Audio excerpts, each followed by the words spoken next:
ओम गंगाधिपते नमः।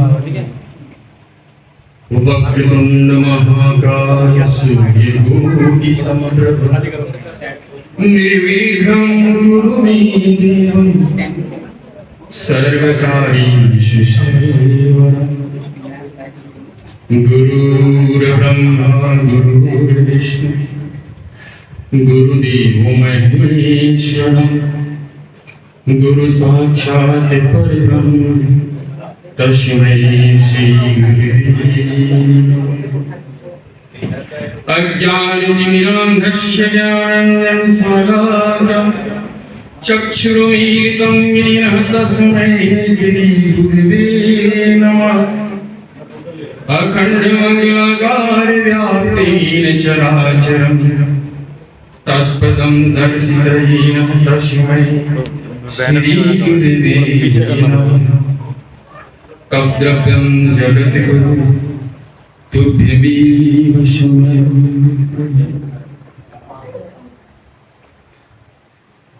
आज हम सभी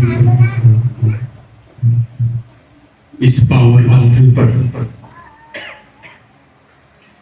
एकत्रित होकर सत्संग के माध्यम से एक दूसरे के साथ जोड़ने,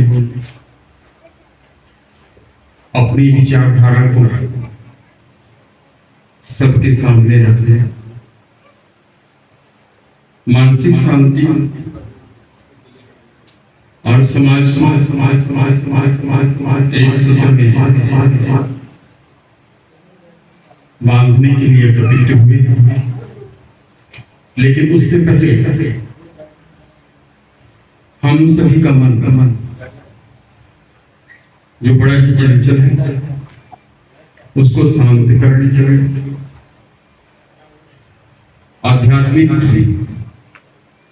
ऊर्जा परमपिता परमात्मा से जुड़ने के लिए 5 मिनट ओंकार की ध्वनि पूरी श्वास के साथ उच्चारण करें, जिससे हमारा शरीर और मन पवित्र और निर्मल।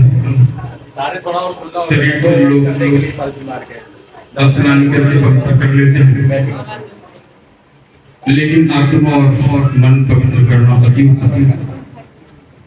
ध्यान मुद्रा में हम बैठेंगे और एक बार पूरा श्वास हम अंदर लेंगे और ओम की ध्वनि के साथ श्वास को बाहर छोड़ेंगे। जब तक पूरा का पूरा श्वास हमारा बाहर न निकल जाए तब तक हम ओम बोलते रहेंगे। और ये ओम बोलने की जो गिनती है वो 11 बार है। एक बार ओम बोलेंगे 30 सेकंड के लगभग लग जाएगा। ऐसे आज सत्संग प्रथम दिवस का है तो बहुत सारी चीजें सीखने में और समझने में लग जाएगा। इसलिए एक एक चीज को आज जो आप कर रहे हैं उसको अपने जीवन में उतारना और समझना है। उसके बाद ओम के बाद भी आंख बंद करके अपनी सनातन संस्कृति, अपने परिवार, अपने साथ, अपने काम काज और अपने सनातन धर्म से जुड़े हुए सभी संगत अच्छाई के लिए, सकारात्मकता के लिए, उनके उज्जवल भविष्य के लिए एक एक फूल लेकर के हाथ में परमपिता परमेश्वर से प्रार्थना करेंगे कि हे परमपिता परमेश्वर, हमारे समाज, हमारे सनातन संस्कृति, हमारे संगत के साथ साथ हम पूरे परिवार के ऊपर अपना कृपा बनाए रखें। और ये प्रार्थना 5 मिनट का होगा। 5 मिनट हम सिर्फ उस परमात्मा से बात करें, क्योंकि मानसिक शब्द परमात्मा हमारा समझते हैं। वाचिक शब्द को परमात्मा समझे या ना समझे, लेकिन मन से उठा हुआ भावना परमात्मा तक पहुंचती है। और एक साथ मैं समझता हूँ यहाँ बैठे हुए 40 से 50 लोग अगर परमात्मा से प्रार्थना करेंगे तो किसी न किसी का प्रार्थना परमात्मा जरूर स्वीकार करेंगे। और समस्त संगत के साथ साथ समस्त सनातन समाज का कल्याण करने हेतु अपना आशीर्वाद किसी न किसी माध्यम से जरूर प्रदान करें। तो सर्वप्रथम हम ध्यान मुद्रा में बैठेंगे। ध्यान मुद्रा में बैठने के लिए ये अंगूठा और पहली उंगली को हम एक साथ जोड़ेंगे, रीढ़ की हड्डी को पूरा सीधा करेंगे, आंख बिल्कुल बंद करेंगे, मन हमारा बिल्कुल शांत हो जाए। जब तक हम बैठे हैं सत्संग में तब तक हमारे मन में बाहर का विचार, घर का विचार, काम काज का विचार या अन्य किसी भी प्रकार का विचार ना आए। जब तक हमारा मन साफ नहीं होगा, जब तक हमारा थैला खाली नहीं होगा ईंट पत्थर से, तब तक हम उसमें सोना चांदी और हीरे जवाहरात नहीं रख सकते। अगर एक गिलास के अंदर दूध रखना है तो पहले उस गिलास के अंदर से पानी या अन्य वस्तु को निकाल करके बाहर रखना होगा, तभी हम उसमें दूध रख सकते हैं। इसलिए हम सभी को हमारे मन में जितने भी भाव हैं, अच्छे या बुरे, अच्छे भाव को भी इस समय हम एक साइड में सजा करके रखेंगे, ताकि उसको जब संगत सत्संग सुनने के उपरांत अपनी विचारधारा रखिए, तो आप अपने विचार को उन लोगों के सामने में रखिए जिससे अन्य लोगों को भी फायदा हो। इसलिए सबसे पहले हम ओम की ध्वनि को निकालेंगे। ये ध्वनि 11 बार, उसके बीच में आंख नहीं खोलना किसी ने, सिर्फ और सिर्फ अपने शरीर के ऊपर महसूस करना है कि आप लोगों को कैसा फील होता है। ओम की ध्वनि से शरीर वाइब्रेट होता है, क्राउन चक्र हील होता है, विशुद्ध चक्र भी हील होता है, आपकी वाणी अच्छी होती है, आपका विचारधारा अच्छा होता है और एक दिव्य स्थिति के साथ आप कनेक्ट हो जाते हैं। इसलिए ओम की ध्वनि रीढ़ की हड्डी बिल्कुल सीधी करके 11 बार निकालनी और लॉन्ग टाइम में निकालना। एक सांस में 1 टाइम, एक बार ही ओम की ध्वनि का उच्चारण करना। ऐसे 11 बार सांस पूरा लेना है, पेट फुल करना है और ओम बोलते हुए छोड़ना है। वो बोलते समय होंठ खुला होगा और मां बोलते समय होंठ बंद होगा। ठीक है?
मन ही मन परमात्मा से प्रार्थना कर, हे परमपिता परमेश्वर,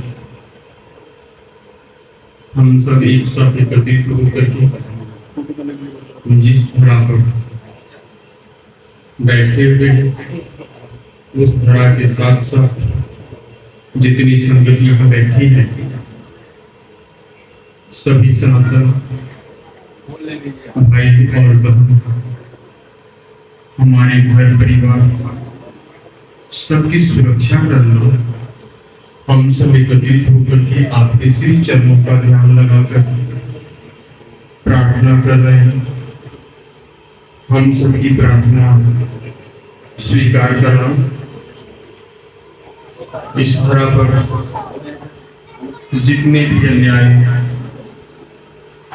अधर्म हो रहे हैं, उन सब से हमारी सनातन संस्कृति, हमारे स्नेहीजन, हमारे परिवारजन सभी के ऊपर अपनी कृपा दृष्टि बनाकर बचाए रखना। हे प्रभुपिता परमेश्वर, मेरी प्रार्थना स्वीकार करो। हे प्रभुपिता परमेश्वर, मेरी प्रार्थना स्वीकार करो। हे सदाशिव, मेरी प्रार्थना स्वीकार करो। हे लक्ष्य है, हम सबकी प्रार्थना स्वीकार करें। हम सभी संगत के घर परिवार के ऊपर अपनी कृपा दृष्टि बनाए रखें। हम सब अज्ञानी हैं, आपके ही अबोध बालक हैं। जाने अनजाने अगर कोई त्रुटि हो जाए तो अपना बालक समझकर हमें क्षमा दान देते हो। अपनी कृपा हम सब पर बनाए रखें। ओम हाथ जोड़ करके मन ही मन 1 मिनट प्रार्थना करनी। परमात्मा के श्री चरणों का पूरा ध्यान मन ही मन से क्रिएट करें कि आपके सामने परमपिता परमेश्वर साक्षात दिव्य स्वरूप में विराजमान है और आप अपने दिव्य आंखों से, दिव्य चक्षु से उनको देख पा रहे हैं। प्रकाश स्वरूप परमात्मा उनके श्री चरणों में मन ही मन आप अपना शीश को झुकाएं और झुकाते हुए प्रार्थना मौन कवच दिव्य प्रकाश देखते हुए उनके श्री चरणों में अपना शीश झुकाएं।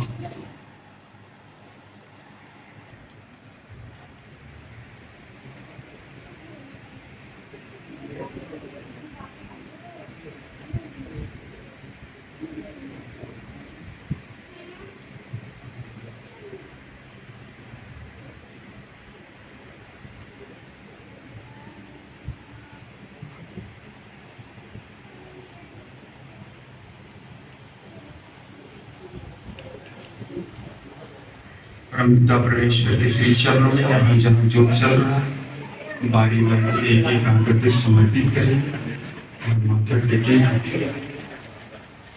रचाए श्रेष्ठ फूल चढ़ाओ। इसे प्रभु ने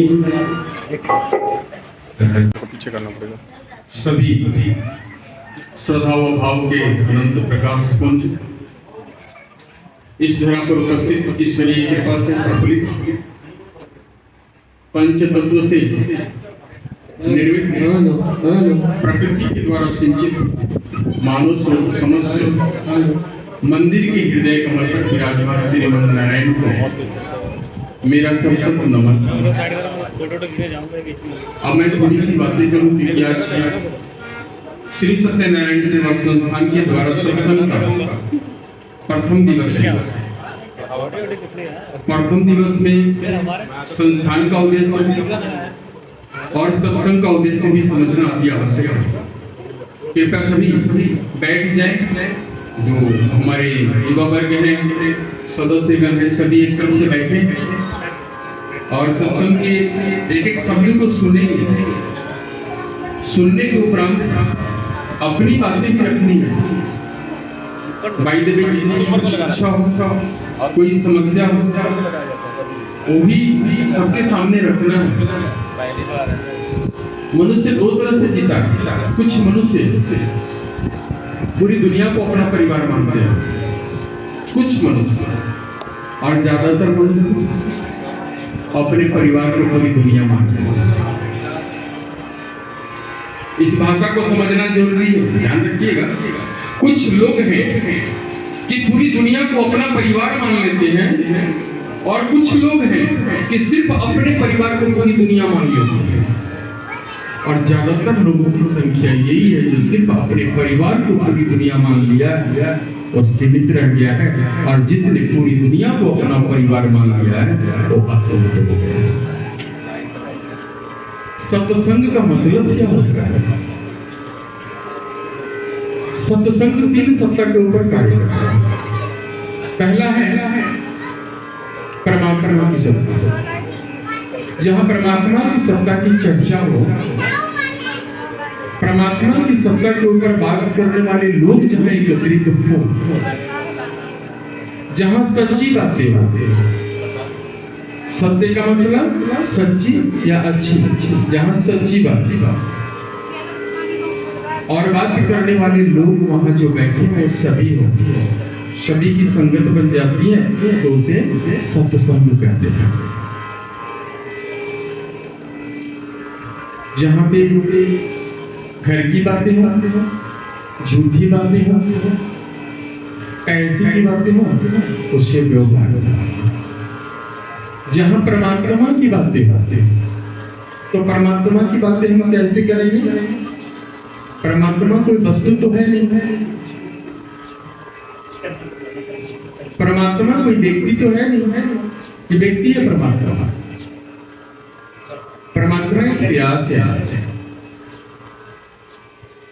जैसे एक प्यासा व्यक्ति को अगर प्यास कड़ाके की लगी है तो क्या करता है? सबसे पहले पानी का व्यवस्था करता है, और जिसको तेज प्यास लगी होती है और पानी का व्यवस्था कर ही लेता है, फिर रुकता है, चाहे जहां से मर्जी हो पानी की व्यवस्था कर लेता है।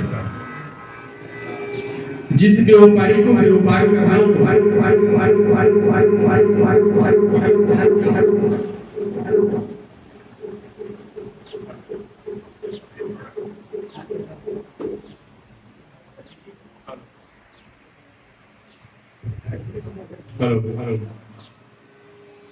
अगर किसी व्यापारी को व्यापार में धन लगाने की आवश्यकता पड़ जाए तो क्या करता है?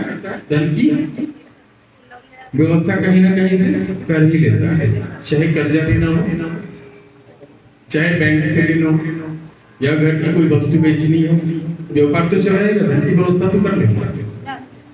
प्यासा पानी का व्यवस्था कर लेता है, व्यापारी धन का व्यवस्था कर लेता है। उसी तरह से सच्चा भक्त जिसको परमात्मा का प्यास लग जाए तो भगवान का व्यवस्था कर ही लेता है। लेकिन जरा सोचो कि जिस व्यक्ति को प्यास लगा होता है, क्या वो सोते वक्त भी पानी को भूल पाता है? चलते वक्त भी पानी को भूल पाता है? बातें करते वक्त भी पानी को भूल पाता है? यहाँ तक कि शौच जाने के उपरांत भी क्या वो पानी को भूल पाएगा? तो परमात्मा की प्यास भी जिसे ऐसा लग जाए, लोगों के बीच में बैठा हुआ भी परमात्मा को ना भूल पाए, खाते वक्त भी परमात्मा को ना भूल पाए, काम करते वक्त भी परमात्मा को ना भूल पाए, परमात्मा उससे कितना दिन तक और कितना दूर रह सकता? परमात्मा हर क्षण हर वक्त प्यासे के पास ही है, बस प्यास होने की जरूरत है। जिसको धन की आवश्यकता होती है वो व्यक्ति हर क्षण धन के बारे में सोच रहा होता है। शाम को सोने वक्त दिन भर में आज इतना ही पैसा आया, बड़ा कम हो गया, आज की दिहाड़ी नहीं लगी है, सुबह उठते उठते पूरा का फोकस करेगा कहां से दिहाड़ी ज्यादा आएगा, तो कहीं ना कहीं से ले आता है। उसी तरह से जिसको परमात्मा की प्यास लग जाए, परमात्मा उसी के पास होता है। इसी की चर्चा को सत्संग कहते हैं। दूसरा, सबसे बड़ा आज की वर्तमान परिस्थिति के अनुरूप जीवात्मा की चर्चा बहुत जरूरी है। जीवात्मा इसी जीवात्मा में हमारे संतान भी आते हैं, हमारा परिवार भी, हमारे देश की युवा वर्ग भी। वर्तमान समय ऐसा हो गया कि आज का युवा वर्ग हर क्षण माता पिता से बंधा हुआ डोर जो स्नेह का है उसे तोड़ने के लिए उतावला है। जैसे आसमान में उड़ता हुआ पतंग अपने धागा को तोड़ने के लिए हर क्षण फड़फड़ाते रहता है, पतंग आजाद होना चाहता है, उसी तरह से आज हमारे संतान भी स्नेह के बंधन से आजाद होना चाहते हैं। कारण क्या है? इसका कारण है अज्ञानता, इसका कारण है अध्यात्म से दूरी, इसका कारण है सत्संग से दूरी बना करके रखना। बच्चों को अगर सत्संग नहीं बताते, बच्चों को अगर आध्यात्मिक किताबें नहीं पढ़ाते हैं तो बड़ी दुखद समस्या आ जाती है।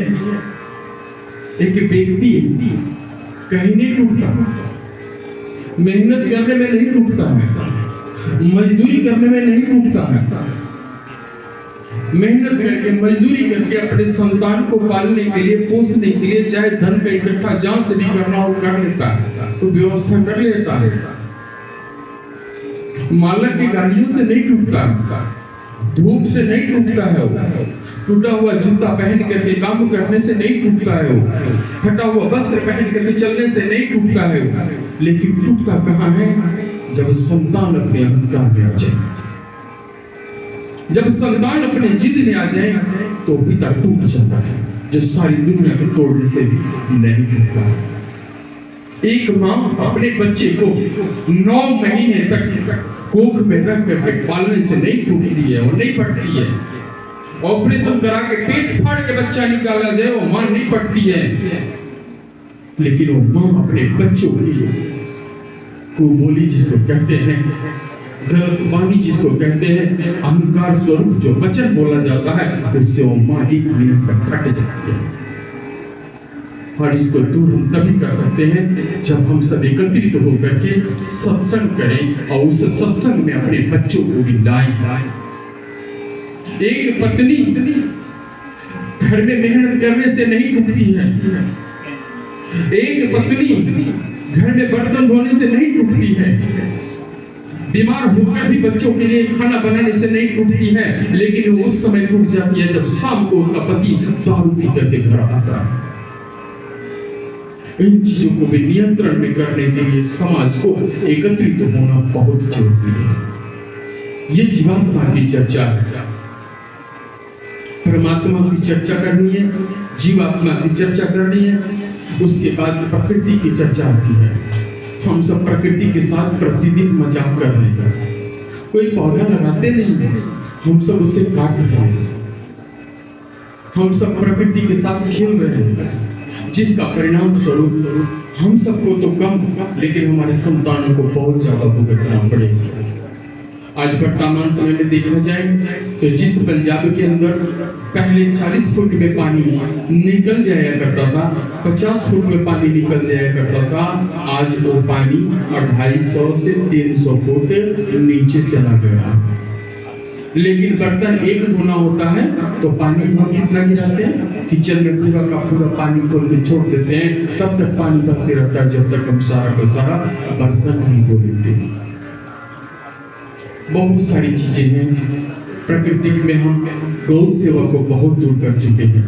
दूध हम सबको चाहिए लेकिन गाय की सेवा हम करना नहीं चाहते। जैविक खाद से हम बहुत दूर हो चुके हैं, जिससे रासायनिक खाद का उपयोग किया जा रहा है खेतों में, और हम सब प्रतिदिन अपने शरीर के अंदर कैंसर रूपी बीमारी को प्रवेश करने का अवसर दे रहे हैं। ये प्राकृतिक चर्चा की सत्संग है। आज प्रथम दिवस है, इसीलिए हम विचार कर रहे हैं कि सत्संग के माध्यम से कौन कौन सी चर्चा करनी है। अब दूसरी बात हम बताएं कि आप सब जिस जगह पे बैठे हैं, ये श्री सत्यनारायण सेवा संस्थान रजिस्टर्ड एक NGO है जो समाज सेवा के लिए है। ये पर्सनल किसी के लिए नहीं है, ये सभी की सेवा के लिए है और जन कल्याण के लिए बनाया गया है। इसका उद्देश्य सर्वप्रथम अस्पताल बनाने का है। अस्पताल बनाने के साथ इसलिए है कि जितने भी हमारे गरीब भाई हैं, कमजोर लोग हैं, जिनकी चिकित्सा सेवा समय पर उपलब्ध नहीं हो पाता या पैसे के अभाव में दिन प्रतिदिन वो बीमारी को जन्म देते हुए और आगे बढ़ाते जा रहे हैं और चिकित्सा सेवा नहीं ले पा रहे हैं, उनके लिए निस्वार्थ चिकित्सा सेवा देने का प्रयास। दूसरा है शिक्षा। गुरुकुल पद्धति के तहत यह संस्थान जो आज बच्चे अनियंत्रित हो जा रहे हैं, संस्कृति और संस्कार से दूर हो रहे हैं, उनको संस्कृति और संस्कार देने के लिए गुरुकुल के माध्यम से शास्त्रों की शिक्षा देना इस संस्थान का उद्देश्य है। यानी जुड़े हुए सदस्य के जो बच्चे होंगे उन्हें सनातन संस्कृति का शिक्षा देने के लिए ये संस्थान तत्पर रहेगी और बढ़ चढ़ के कार्य करेगी। चौथा उद्देश्य है गौशाला का निर्माण। गौशाला के माध्यम से गौ सेवा का पुण्य और गौ के पंचगव्य से जितने भी प्रोडक्ट गाय के गोबर से भी बनाया जाता है, गौमूत्र से भी बनेगा, दूध दही पंचगव्य से जो भी उत्पादन किया जा सके उसको उत्पादन करके लोगों को स्वरोजगार उत्पन्न करना। क्योंकि अगर स्वरोजगार हम सब मिलजुल करके उत्पन्न अपने लिए नहीं किए तो कल हमारे संतान के लिए सरकारी नौकरी का तो उम्मीद कमी है, प्राइवेट नौकरी के लिए भी कोई जगह मिलना संभव नहीं है। इसलिए स्वरोजगार स्वयं उत्पन्न करनी है। आयुर्वेदिक मैन्युफैक्चर्स भी इसी विचारधारा के तहत है कि जो साथ में जुड़े हैं उन लोगों को यथासंभव स्वरोजगार दिया जाए। ये संस्थान का उद्देश्य है। सत्संग के माध्यम से हम क्या करना चाहते हैं उस उद्देश्य को बताओ। सत्संग के माध्यम से आप सबके सामने जो बैनर लगा हुआ है, छोटे छोटे लाइनों में एक उद्देश्य लिखा हुआ। सत्संग के माध्यम से हम क्या करना चाहते हैं? तो सनातन संस्कृति को मजबूत बनाना और छोटे बड़े का भेदभाव मिटाना हमारा प्रथम उद्देश्य है। सनातन संस्कृति को आगे बढ़ाना और छोटे बड़े का भेदभाव मिटाना, क्योंकि आज हम सब एक दूसरे के साथ मिल करके विभाजित हो रहे हैं और विभाजित होकर के हम सब कमजोर पड़ रहे हैं। कमजोर पड़ने की वजह से हम न तो अपने सनातन संस्कृति को मजबूत कर पा रहे हैं और नहीं तो विकास कर पा रहे हैं, न ही अपनी संस्कृति को बेहतर तरीके से सुरक्षित रख पा रहे हैं। इन भेदभाव को मिटाना है, जाति का भेदभाव मिटाना, छोटे बड़े का भेदभाव मिटाना। पिक्सल फट जाता है इसलिए पास में रखा था। वो सब कर्मानुसार 2 मिनट के लिए गया था सभी का अपने अपने जगह पे जातियां बनी हुई हैं। इसलिए हम जातियों के ऊपर बातचीत न करते हुए हम यही कहेंगे कि जितने भी सनातनी हैं वो सब हमारे अपने हैं। ये भेदभाव मिटाना, छोटे लोगों को भी गले लगाना, छोटे लोगों को भी जब अच्छा कार्य कर रहे हो तो उनको सराहना देना, प्रोत्साहित करना और सम्मान देना, उन्हें भी उन कार्यों के लिए अवसर प्रदान करना। ये हमारे संस्थान का उद्देश्य है। दूसरा उद्देश्य है सभी सनातनी भाई बहन को सनातन संस्कृति के मुख्य धारा में एक साथ जोड़कर सुख दुख में साथ दे। एक बड़ी अद्भुत बात है, जब सुख के टाइम होता है तो हम सब एकत्रित हो जाते हैं। किसी के घर में अगर कोई पार्टी हो तो लोग पहुंच जाते हैं, लिफाफा भी लेकर पहुंच जाते हैं पार्टी हो। लेकिन अगर उस घर में कोई व्यक्ति बीमार हो, अस्पताल में भर्ती हो तो हम नहीं पहुंचते। लेकिन हमारी संस्थान का महत्वपूर्ण उद्देश्य और प्रथम उद्देश्य दिल कांप उठता है, हमने अपनी आंखों से देखी है। बहनों, जब आपको जरूरत हो आप किसी जान पहचान वाले के पास जाओ कि भैया मुझे 1000 रुपए की जरूरत है, मेरी पत्नी बीमार है या मेरा भाई बीमार है या मेरे बच्चे को एडमिशन कराना है, मेरे पास पैसे नहीं है। वो बंदा तो जान पहचान का होता है, लेकिन आज जो उसके करतूतें होती है सीना चीर देने वाला होता है। जाते ही पहले तो सुनाता है, अरे मेरे पास तो अभी पैसा नहीं है भाई, अरे अभी तो बड़ा समस्या में फंसा हूँ, तनख्वाह नहीं आया है। लेकिन दूसरे दिन या उसी दिन हो सकता है आप चले जाओ 2 घंटे के बाद वो व्यक्ति 4 लोगों को बिठा करके दारू का बोतल खोला होता है। हमारा इतना निर्दयी समाज हो चुका है। कब तक आप अकेले अकेले इन निर्दयी समाजों को झेलोगे? मैंने अपने जीवन में इस चीज को अनुभव किया है। जब मेरे पास कुछ समस्या था, मैं किसी के पास गया, नाम नहीं लूंगा, किसी के पास गया था, उस व्यक्ति के पास कि भाई 2 दिन के लिए मुझे दे दो, मेरे बच्चे के लिए दूध का पैसा मेरे पास नहीं है, 100 रुपया और दूध का पैसा नहीं दिया। लेकिन जब 2 घंटे के पास मैं मुड़ करके उसके पास गया 2 घंटे के बाद, तो मैंने देखा है कि वो व्यक्ति दारू का बोतल मंगाया है, तो दोस्तों को बिठाया है और दारू पी रहा है। लेकिन उस व्यक्ति के पास मेरे बच्चे के लिए 100 रुपया दूध का पैसा नहीं था। और लोग ऐसी समस्या से ना घिरे, क्योंकि एक साधारण व्यक्ति के दर्द को जान सकता है। उस दर्द को हमने झेला है अपने ऊपर। इसलिए मैं चाहता हूँ कि हमारे सनातन समाज के जितने लोग हैं, सुख में जाओ या ना जाओ, लेकिन दुख में साथ देने के लिए अपनी कदम को जरूर बढ़ाते हैं। ये इस संस्थान का उद्देश्य है। तीसरा है संगत के कल्याण हेतु सामूहिक प्रार्थना करना। जब आप कहीं भी बैठे, संगत जितनी भी बैठी हो, बाई द वे इसमें जितनी भी माताएं बहनें बैठी हैं, अगर किसी की इच्छा हुई कि हम अपने घर में सत्संग करना चाहते हैं, तो वहां सत्संग में जितने भी लोग उपस्थित हो, सबसे एक निवेदन रहेगा कि 2 मिनट के लिए उस घर की कल्याण के लिए, उस घर से नकारात्मक ऊर्जा को अलग करने के लिए, उस घर के बच्चों में संस्कार आए इसके लिए, उस घर में कोई दुख दर्द ना हो, कोई तकलीफ ना आए, इसके लिए बैठ करके एक फूल लेकर के परमात्मा से प्रार्थना करना, और कुछ देने की जरूरत नहीं। उस घर में अगर आप 11 बार ओम का उच्चारण करते हैं, और अगर 50 लोग बैठ के कर रहे हैं, तो 50 गुने 11 बराबर कितना हो गया? 50 गुने 11 बराबर कितना हो गया? 550 की संख्या में 50 अगर ओम का उच्चारण हो जाता है, तो वो घर पवित्र हो जाता है, वो स्थान पवित्र हो जाता है। अगर 550 बार 50 लोग बैठ करके और उच्चारण करते हैं ओम का, या कोई ऐसे मंत्रों का उच्चारण करते हैं, तो उस जगह का वातावरण शुद्ध हो ही चाहिए। इसलिए जिस घर में जाना, सब जाकर के एकत्रित होना, सत्संग की जरूरी नहीं है कि मैं ही जाऊंगा तो सत्संग होगा। आप सब परमात्मा के अंश हो, और परमात्मा ने कोई ना कोई गुण आप सबको दिया है।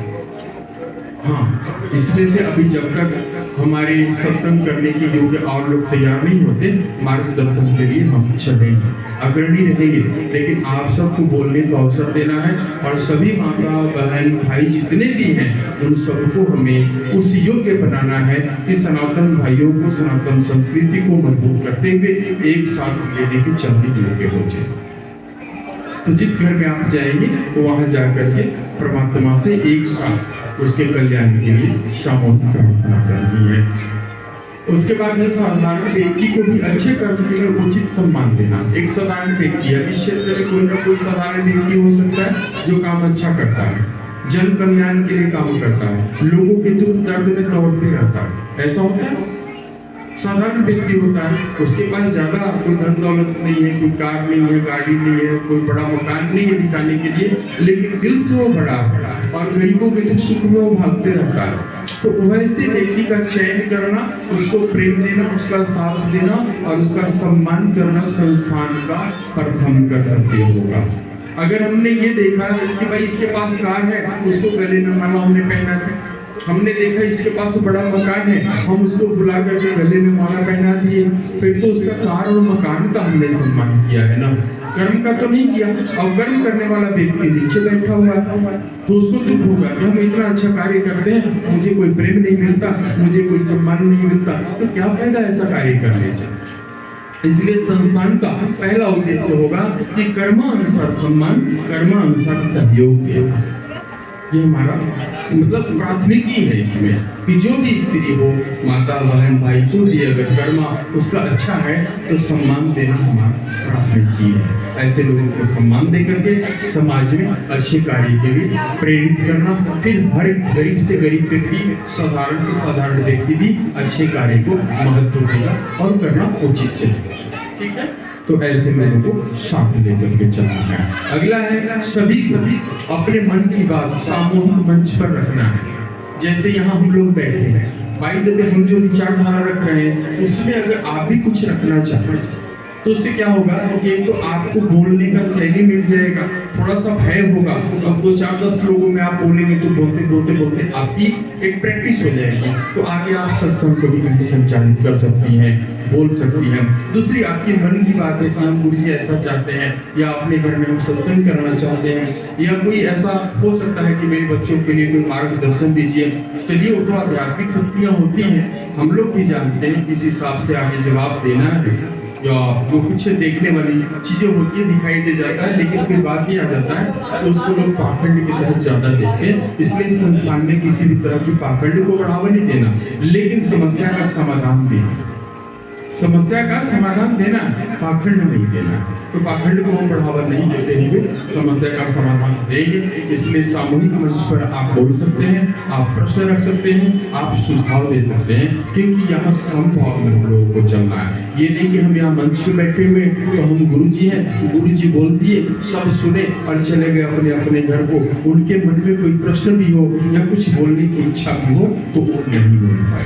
ये हमारे संस्थान का उद्देश्य है, इस उद्देश्य के तहत कार्य करना है। ये हमने सारी बातें इसलिए बताई कि आज पहला सत्संग, पहला सत्संग में जो चीज हम बताएंगे वही आगे फॉरवर्ड होगा। इसलिए पहला सत्संग में जो नियम है इसको बेहतर तरीके से समझ लेना है, और आप लोगों की जब इच्छा हो, जहाँ इच्छा हो वहाँ आप सत्संग कर सकती हैं। कुछ नहीं करना है, बस भगवान की एक फोटो लगाइए, आप ज्योत जलाइए, मेरी जरूरत पड़ी तो मुझे भी बुलाइए। और पहला उद्देश्य होगा सभी को समभाव में ला करके एक जैसा महत्व दे करके सभी सनातनियों को जोड़ना, अपने आप को मजबूत करना, ताकि हमारी बेटी बहन, हमारे घर परिवार के ऊपर कोई ऐसा अनैतिक निगाह उठा करके हमें परेशान न कर सके और हम वहाँ असहाय महसूस न करें। इसलिए हम सबको एकता के सूत्र का बंद करके अपने आप को मजबूत करना अति आवश्यक। अब हम चलते हैं सत्संग के ऊपर, थोड़ा सा समय देते हैं एक भजन के लिए। कहते हैं कि भगवान जो है ये समस्त संसार को भी चला रहा है, और उसी परमात्मा की कृपा से हम सांस ले रहे हैं। ये जो हम सांस लेते हैं ना, और परमात्मा की कृपा से है। ये विज्ञान जो है आज प्रगति कर रहा है तो इस परमात्मा की कृपा से है। वैज्ञानिक भी जब कोई अपना उपलब्धि को तैयार करता है तो भी जाके परमात्मा को प्रणाम करते हुए कहता है कि हे परमपिता परमेश्वर, हमारा जो मेहनत है उसको सफल करने के लिए आप अपनी कृपा बनाए रखना।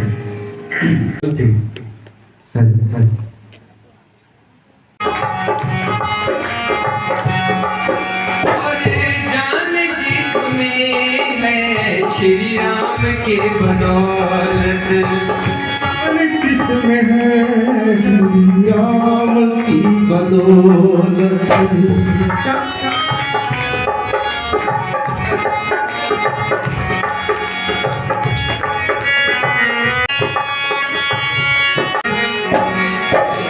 रावण के घर में जन्मा, खुद भी था बहुत ज्ञानी, खुद भी था बहुत ज्ञानी। पंडित के घर में जन्मा, खुद भी था बहुत ज्ञानी, के घर में जन्मा, खुद भी था बहुत ज्ञानी। कहते हैं जो रावण जी थे उनका जन्म पंडित एक आचार्य के घर में हुआ था। वो आप चारों वेदों के ज्ञाता थे, समस्त वेद विज्ञान का उनको बहुत अच्छा ज्ञान था। बट उनका जो विनाश हुआ वो एकमात्र छोटे से अहंकार के कारण। तो इसीलिए कहते हैं पंडित के घर में जन्मा, खुद भी था बहुत ज्ञानी।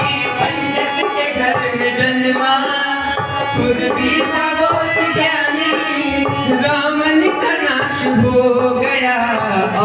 भगवान के बदौलत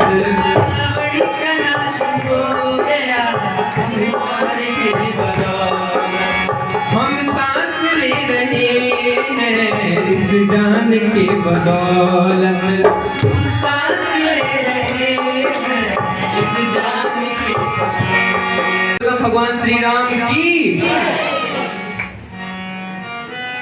ये बहुत अच्छा भजन आप लोगों ने सुना। तो हम लोग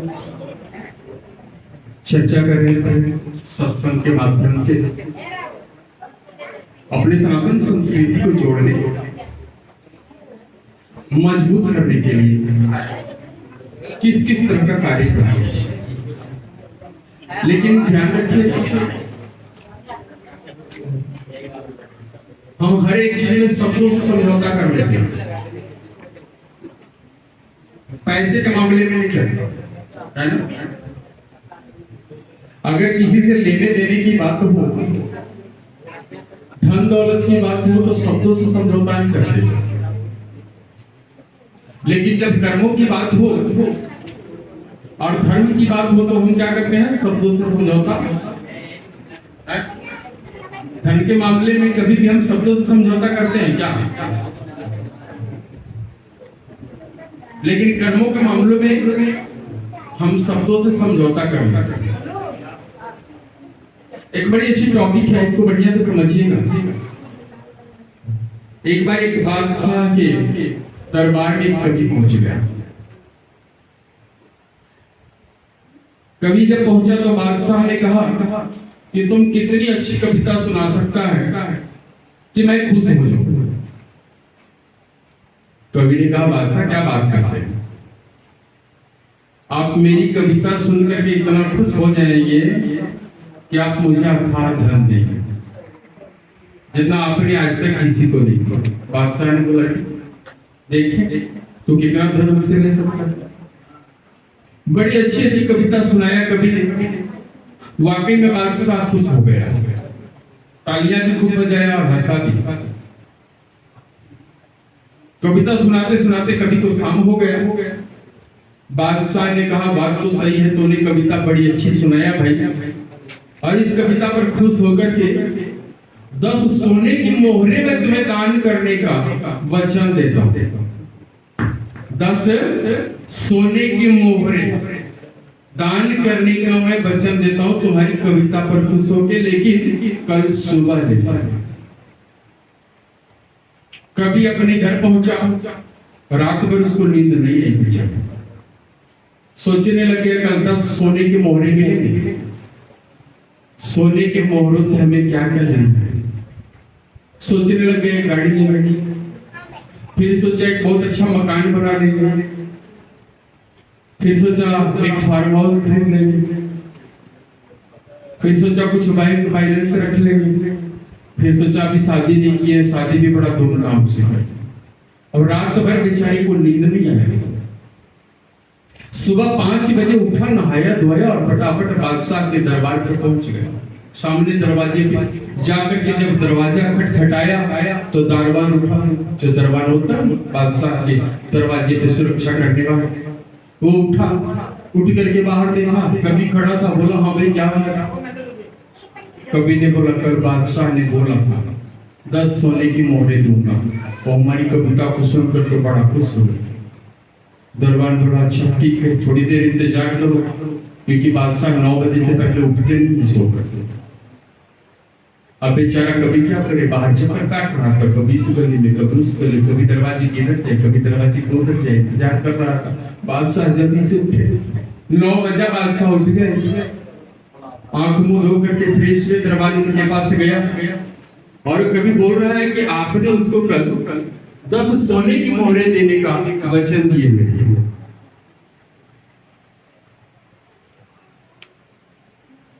10 सोने की मोहरे देने का आपने वचन दिया हुआ है। कभी बार बार चिल्ला रहा है और यही बोल रहा है। बादशाह ने कहा, कोई बात नहीं है, बुलाओ उस बादशाह कवि को। कहा है? बादशाह के सामने कवि को पेश किया गया है। कवि जैसे बादशाह के पास गया, बादशाह ने बोला, हाँ भाई क्या बात है? बादशाह ने कवि से बोला, हवे क्या बात है? कवि ने बोला, बादशाह आप भूल गए, कल शाम को तो आपने बोला था कि तूने कविता बड़ी अच्छी सुनाई है, इस कविता पर खुश होकर के मैं तुम्हें कल 10 सोने की मोहरें दूंगा। बादशाह ने कहा, देख भैया, तूने कल कविता शब्दों से सुनाया था, मुझे खुश कर दिया, मैंने भी तुम्हें शब्दों से खुश कर दिया। अब मेरे पास बड़ी कविता वाली लाइन तो थी नहीं, 10 सोने की मोहरें वाली लाइन थी, मैं सोचा शॉर्ट में हो तुम्हें ज्यादा खुश कर दिया। तूने भी मुझे शब्दों से खुश कर दिया था, हमने भी तुम्हें शब्दों से खुश कर दिया, इसलिए हमें शब्दों पर नहीं रुकना। अपने धर्म, अपनी संस्कृति, अपने समाज को अगर मजबूत करना है तो इन शब्दों को छोड़ देना कि मैं बैठ करके आप लोगों को सत्संग सुना रहा हूं। समाज की संस्कृति को बढ़ाने के लिए बलिदान मांगता है। हमारी संस्कृति का अगर प्रचार अमेरिका तक हुआ, अदर देशों तक हुआ है, अदर कंट्रियों तक हुआ है, तो उसके पीछे स्वामी विवेकानंद जैसे, प्रभुपाद जैसे महान संतों का बहुत बड़ा योगदान था। हम सब समय पर अपने लिए भी, अपने समाज को, अपने संस्कृति को बचाने के लिए भी काम नहीं कर किए, अपने आसपास भी काम नहीं किए, वो तो नंगे पांव विदेशों में दौड़ते रहे। इसलिए त्याग जरूरी है। अपनी संस्कृति को बचाने के लिए आज से ही हम सबको शुरुआत करनी चाहिए। सत्संग की 1-2 कथाएं मैं आप लोगों को कहूंगा कि सत्संग क्या है।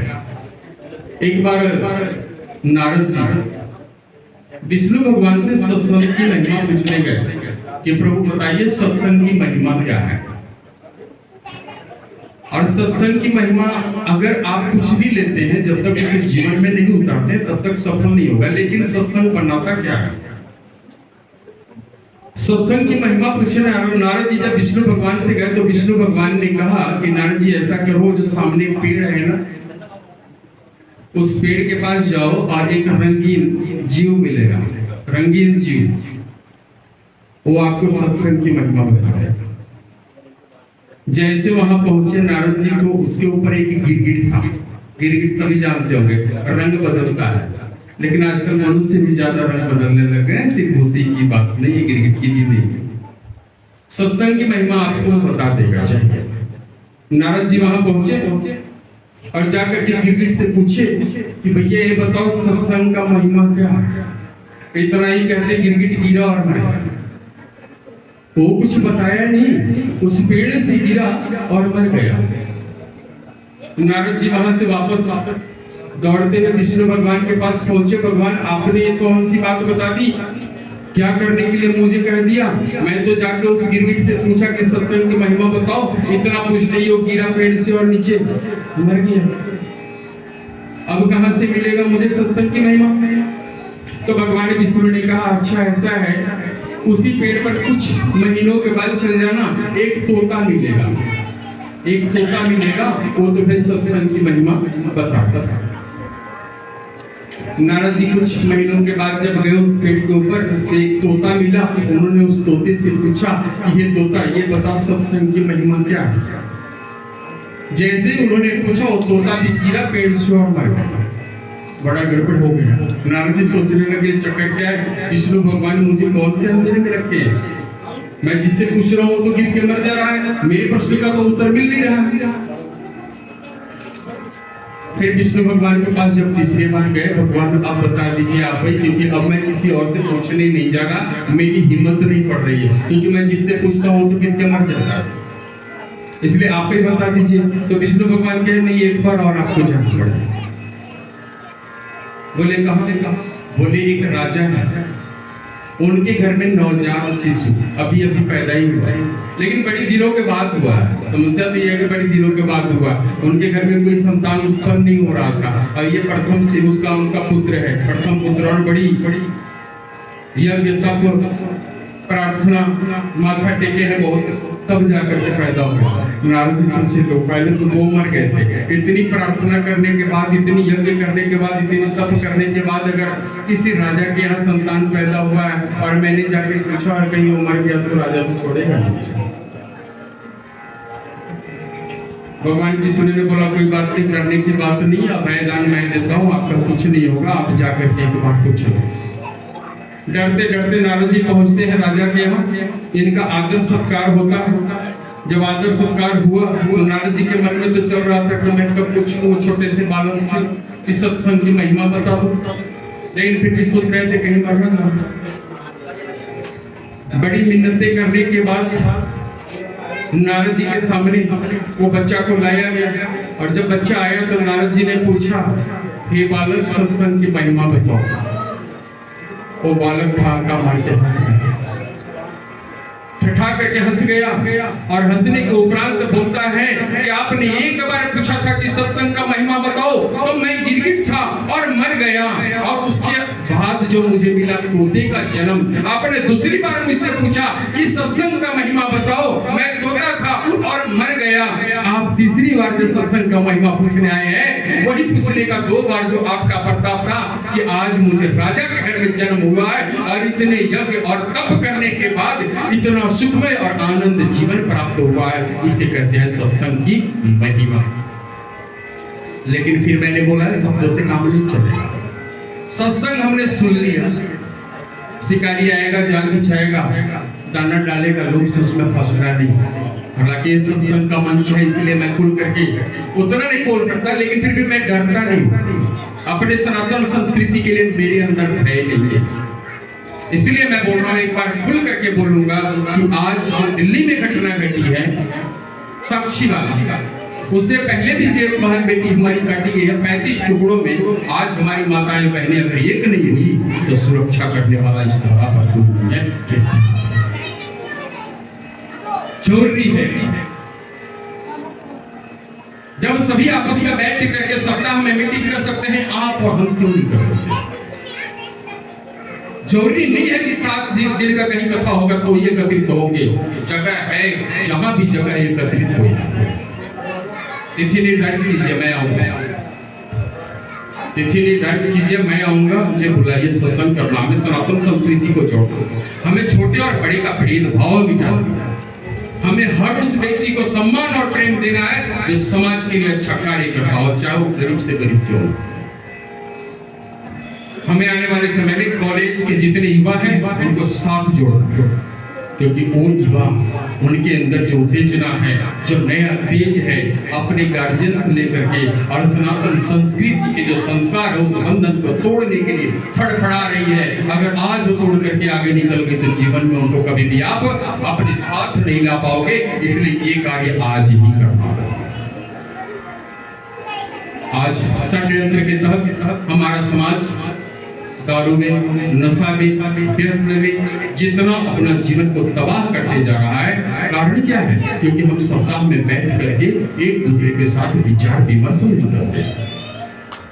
हम इतना व्यस्त कर दिए अपने आप को, अपने रोजगार में, अपने कार्य में, अपने धंधों में, कि हमारे पास समाज के लिए समय नहीं है। लेकिन उसी समाज में हम भी है, इसी समाज में हमारा परिवार भी है, इसी समाज में हमारे बच्चे भी है।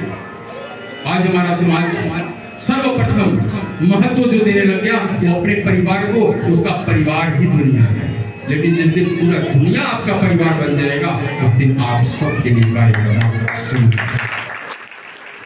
ऐसा नहीं है कि हमारे बच्चे नहीं है, हम भी एक गृहस्थ धर्म व्यतीत करते हैं, पत्नी हमारी भी है, 2 बच्चे हमारे भी हैं, लेकिन हमने अपने आप को समर्पित कर दिया इस दुनिया के लिए, इस समाज के लिए। परमात्मा कैसे खर्चा चलाएगा? सामूहिक मंच पे बोल रहा हूँ, इनके खर्चे कैसे चलेंगे, इनकी पढ़ाई कैसे होगी, मुझे उससे मतलब नहीं है। मेरे परिवार का भरण पोषण कहाँ से होगा, उससे मुझे मतलब नहीं है। मेरा दुनिया कैसे सुरक्षित रह जाए, मेरा समाज कैसे सुरक्षित रह जाए, मेरी माताएं बहनें कैसे सुरक्षित रह जाएंगी, मेरा समस्त सनातन कैसे सुरक्षित रह जाएगा, ये मेरा प्रथम कर्तव्य है। त्याग की भावना ऐसे 7 साल पहले मैंने रखा है। 7 साल से नंगे पांव चढ़ता हूं। त्याग की भावना इसलिए कि मेरे लिए ममता नहीं है, माया मुझे नहीं बांध सकती, मैं माया के बंधन में नहीं आ सकता।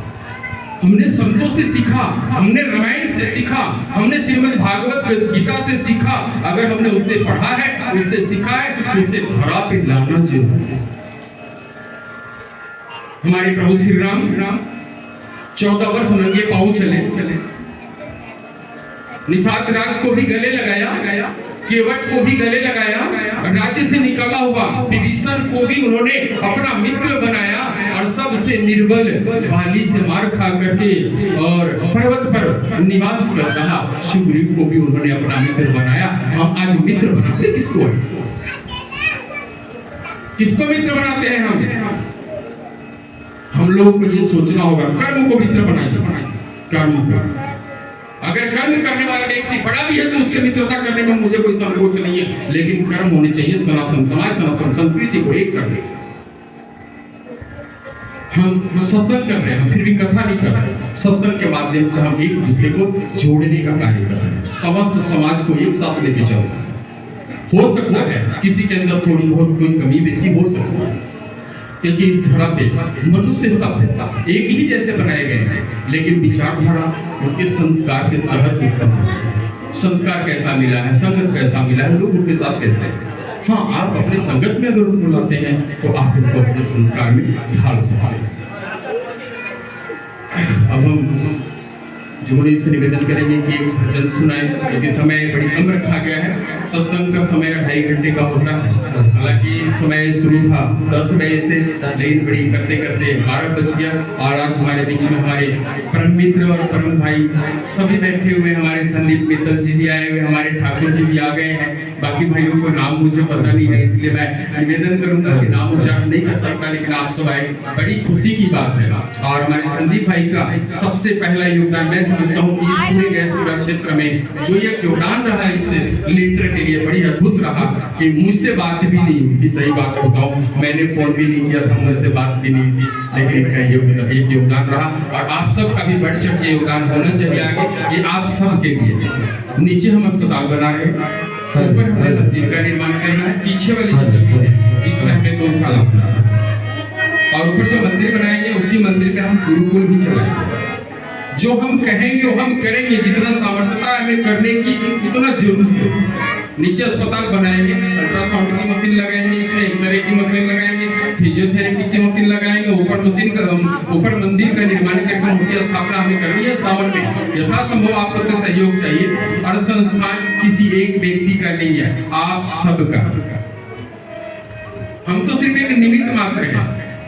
स्पष्टता से सामूहिक मंच पे बोल रहे कि संस्थान का सिर्फ हम निमित्त मात्र है। परमात्मा ने जितना कार्य मुझे सौंपा हमने कर दिया, आगे पता नहीं कितने करने वाले आ जाएंगे, कोई ब्रेक नहीं है। आप सबकी संस्थान है, आप जुड़े, सनातन संस्कृति को और समाज को जोड़ते हुए इसमें इसका जो उद्देश्य है, गुरुकुल है, गौशाला है, गरीब जनों के इलाज के लिए जो अस्पताल है, इन चीजों को आगे बढ़ाते हुए हम सबको चलना है। नेशनल लेवल पर रजिस्टर्ड है, इसके नाते हम अन्य क्षेत्र में भी खोल सकते हैं, अन्य क्षेत्र में खोले भी हैं। इस समय हिमाचल प्रदेश में भी हमारा गौशाला चल रहा है, उत्तर प्रदेश प्रतापगढ़ में भी हमने खोला हुआ है, इस समय झारखंड में भी काम चल रहा है निर्माण का।